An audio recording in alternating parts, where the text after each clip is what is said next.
Sa bawat komunidad, may mga taong handang kumilos, handang maglingkod, at handang magbigay ng oras para sa ikabubuti ng lahat. At sa araw na ito, kami iyon.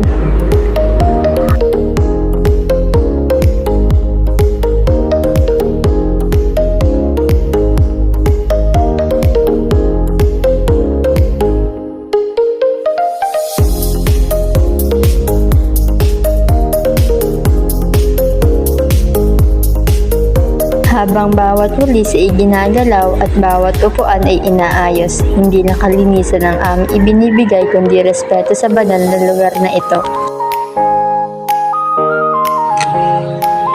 Ang paglilingkod ay hindi lamang gawa, isa itong pagmamahal. Pagmamahal sa kalinisan, Pagmamahal sa kapwa, pagmamahal sa lugar na ating kinabibilangan, at higit sa lahat, pagmamahal sa responsibilidad bilang kabahagi ng komunidad.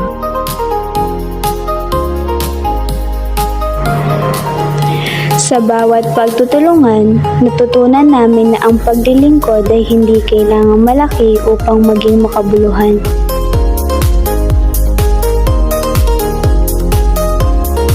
Sa mga ganitong gawain, hindi lamang kami naglilinis, natututo kaming lumago at mas lalo naming nauunawaan ang halaga ng pagkakaisa.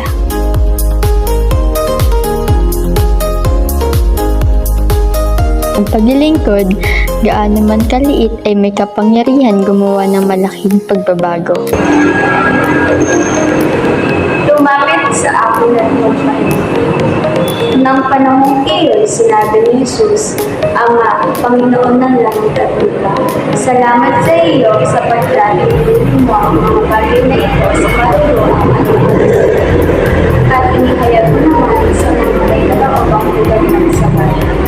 Oo, Ama, sapagkat ganoon ang nais mo.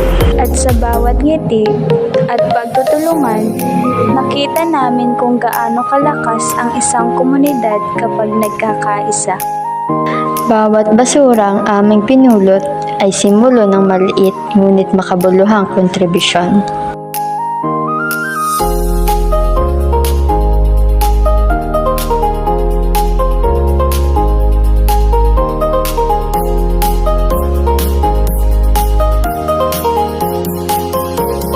Ito ang aming munting ambag para sa isang mas maayos, mas malinis at mas masayang komunidad.